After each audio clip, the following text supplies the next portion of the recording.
Studio Series number 99 CHEETOR from the Rise of Beast movie.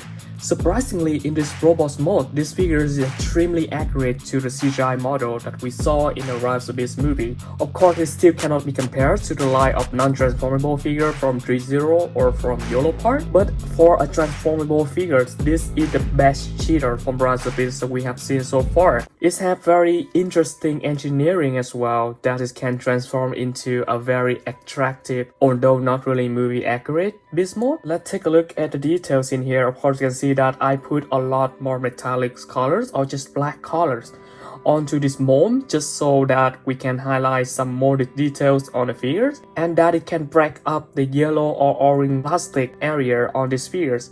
And just by doing that, these figures already look extremely better. Let me know what you think in the comment. Do you agree? And of course, my tutorial for this guy is coming out as well, along with all of the side comparison video. But take a look at this. I really love this face. This face is pretty accurate. Just quickly go over the articulation. So of course for the head, it can still rotate all the way 360. Not quite because it's got stop right here. But of course if we do rotate it like this, then it can look backward like that as well. But we do have to do some extra step, not just rotate the head like that. And of course for the arm, it can rotate 360 and it can hint out up to that point.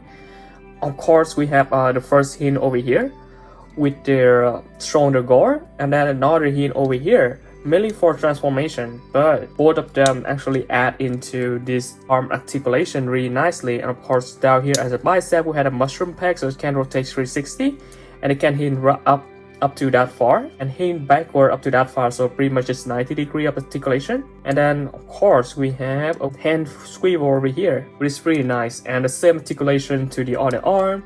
As we go to the chest region, the waist region, of course we have the waist swivel right here, do 360 as long as we flip this butt stock up. And of course when we go to the leg, it can kick upward that far and it can kick backward pretty far, so I just have to move this out of the way. That would be the maximum range it can go to. So actually not as far as I thought it would be, but still really nicely. I don't think we need much more than that. And this can do a full split 180 like that, and then it can rotate 360 over here as well at the knee, and then the knee can bend 90 degree like that, so not too bad. And as we go down here, of course this can hinge a lot, so of course this guy have a lot of possibility. You can see I just have a hinge over there, and then of course this will also have this mostly for transformation, but of course we can make that work as well, so it's have a hinge on the feet as well. In terms of articulation, this guy's pretty packed. Let's look at some side comparison. Here's CHEETOR standing next to Studio Series Rhinox and the KO oversized Studio Series optimusprimal. You can see that the scale actually worked out really nicely between those three. Of course, for the beast mode for Rhinox, I feel like that can be a little bigger. But for the beast mode for optimusprimal, I think this is the perfect scale right here. So optimusprimal is basically a little taller than CHEETOR in his robot mode and much more beefier. Here's CHEETOR standing next to baiwei Optimus Prime and MXC Optimus Prime. Of course, I think the scale worked out better with the baiwei Optimus Prime, put it as the same scale as the original Studio Series one. But it doesn't look too bad next to the MXC either. Here are how they look from side to side. Not bad, right? And even from the back, those three figures still looks very accurate. Here is how Studio Series CHEETOR standing next to Studio Series Battle Trap, baiwei Skirt, and Studio Series Core Class Nova Can. Of course, I think the scale worked out perfectly with the Rise of Beast Terrorcons that we have in here. The scale definitely worked out the best between this Studio Series Battle Trap and this Studio Series CHEETOR. I think CHEETOR might need to be a little skinnier to be even more accurate to the movie. But as of now, definitely he's not bad looking at all. Here's how Studio Series CHEETOR's looking next to the KO Studio Series Mirage and Studio Series Core Class RC. So of course, those three were the one that interacted with one another firstly in the movie. And I think those three look really nice together. CHEETOR's scales work out really nicely standing next to this Mirage right here. CHEETOR's might be a little too tall for Mirage.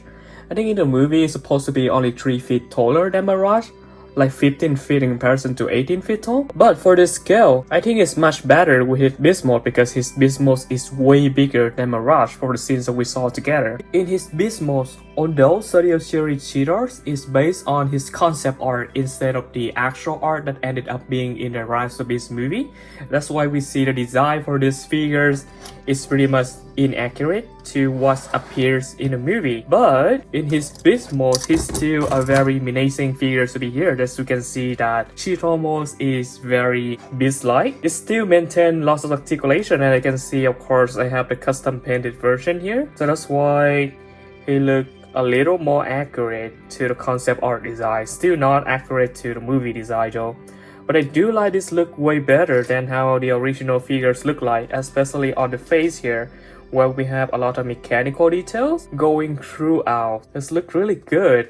And just quickly go over the articulation, we still have for this hinge over here, it can go up to this point right here, and then it's stuck. And then down here we have another hinge to further the articulation. And of course, for first limb here, it can also hinge up and down right at the hand in a robot mode, and it can rotate as well. So not too bad. I wish this part could move upward a little bit, but it's not the end of the world. We still can manage to pull out some pose with this guy. But that's just for the two first limb. Back here we also have this hinge up here, and this whole legs as well. This whole legs can move up to this point until it's got stopped by that part over there. This hinge over here is a very tight friction joint, but it can go backward up to that point and go forward very far away, like it span all the way to the 90 like that. As we go down here, we have another hinge. It can go upward up to this point, and then it can go backward up to that point. Over here, we have a perfect hinge right there. So you can really make that work for the back leg. So the leg articulation are way better. The back leg is way better than the front leg. But in here, if we actually mistransform these figures a little, then we can actually move this upward quite a lot, like that. So it adds into his articulation as well. So I do think that part is really good for these figures. Just have to mistransform the figures a little bit, and then we get way more articulation out of these figures. Let's do some quick side comparison for this guy. Here's how CHEETOR is standing next to the Studio Series Rhinox and the KO oversized Studio Series optimusprimal. And of course in their beast mode, and we can see that their scale worked out really nicely between Rhinox and CHEETOR. I feel like Rhinox might be a little small in comparison to CHEETOR because I don't think CHEETOR is both taller and longer than Rhinox, but the scale between Rhinox and optimusprimal seemed to be very optimal when optimusprimal got KO oversized like this. The scale seemed to work out even better when we have this optimusprimal standing on all four, and from the side look, they look like that, and I think that's much way better from what we saw in the movie. So CHEETOR was supposed to be just a little longer than optimusprimal, but in overall optimusprimal should be towering over CHEETORs, and this represents us perfectly. Here's how he scaled with the baiwei Optimus Prime, with the same scale at the Studio Series 102 Optimus Prime and the MXZ Optimus Prime on the right side. So you can see that although they rarely appear together in the movies, but this scale worked out really well, especially between the baiwei Optimus Prime and this CHEETOR. And here's how they look from the side, still very nicely. Here's how he stands next to Studio Series Battle Trap and the baiwei Scourge. Of course, again, this scale worked out really nicely. Here's how they look from the side, looks together. I think that's the scale, especially between Scourge and this CHEETOR, worked out really nice. Here's how CHEETOR standing next to the KO Studio Series Mirage, same size as the original one, and the Studio Series Core Class RC. So those three interacted with one another in the same scene. So you can see that definitely the scale worked out really accurately between those three. Of course, during the scene, we saw that Mirage was attacked by CHEETOR, put down to the ground, and then RC will come in for the rescues. And we can see that the scale between those three, I think that's worked out really perfectly. Just look at my stop motion for those three. It will probably take us a really long time until a new and more accurate Studio Series CHEETORs can come out, which actually match the CGI model used in the Rise of Beast movie. But as of now, if you really like the Maximal in the Rise of Beast movie or even in Beast War, I definitely recommend getting this guy for now. He's still very good on figures on his own. And if you agree or disagree with my opinion, just leave your thoughts in the comment.